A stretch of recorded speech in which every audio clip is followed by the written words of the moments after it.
Hello friends, welcome back. I'm Beth, here to help you fulfill your potential in meditation. As most of you know, I don't have just one method that I teach to everybody, like one size fits all. Instead, I much prefer to teach people one-on-one. And the reason is that you're all different. So please use these videos as a guideline, and if there's anything that isn't quite working for you, anything that doesn't quite fit, then be in touch and I'll be more than happy to discuss those things with you one-on-one. Today's video is about 4 different relationships that we need to be strong and healthy if we want our meditation to flow smoothly. And oftentimes if something isn't working in our meditation, if we feel stuck, for example, if we're not making any progress, then it's because one or more than one of these relationships needs some attention. So, what are these 4 relationships? Well, the first relationship that we need to be strong and healthy if we want our meditation to flow smoothly is our relationship with the Dharma.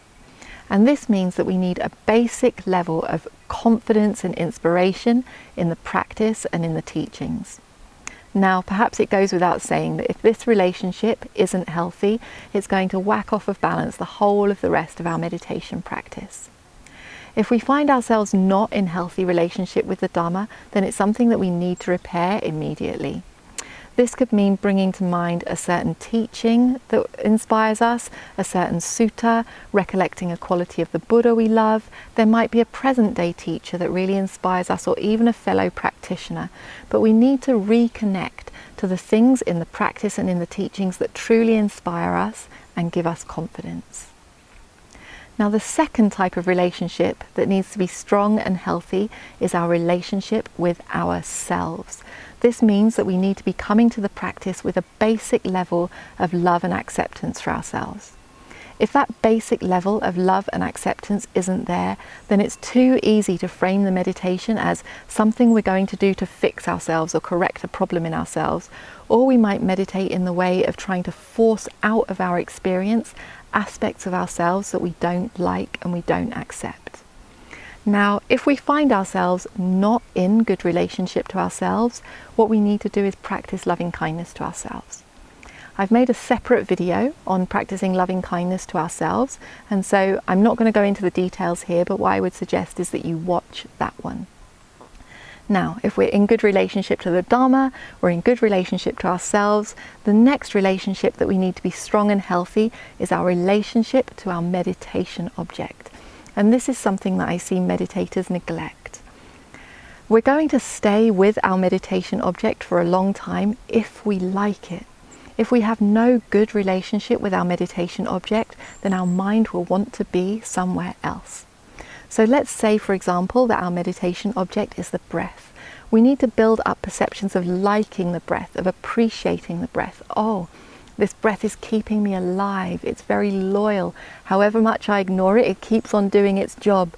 It's peaceful, it's gentle, it's in harmony with the nature.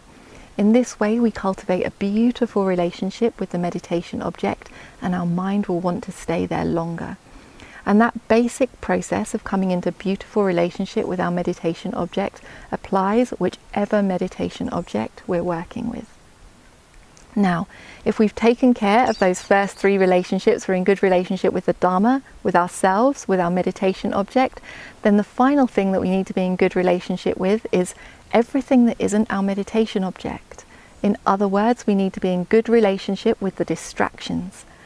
If we have no good relationship with the distractions, then it could be that we think, well, I'd love to meditate, but oh, that ticking clock, or oh, my lumpy cushion, I'm too hot, too cold, whatever it might be. And so we don't get the most out of our meditation because we're in aversive relationship to the inevitable distractions of life. Now, if we find ourselves having that kind of negative relationship with the distractions, then we need to resolve it.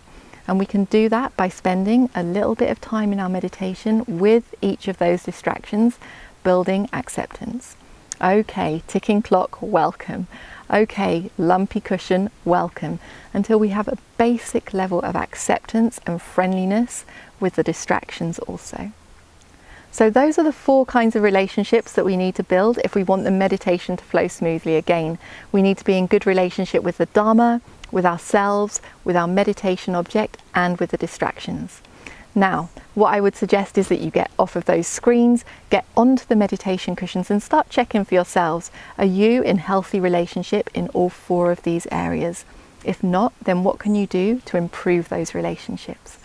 If you're encountering any difficulty, if anything isn't working for you, then be in touch and I'll be more than happy to discuss those things with you individually. As most of you know, I do all of my work on a donation basis, so I encourage you to support me either through my website or through Patreon so that I can continue to make these videos for you all. Thank you so much for your support. Wishing you the best with your meditation.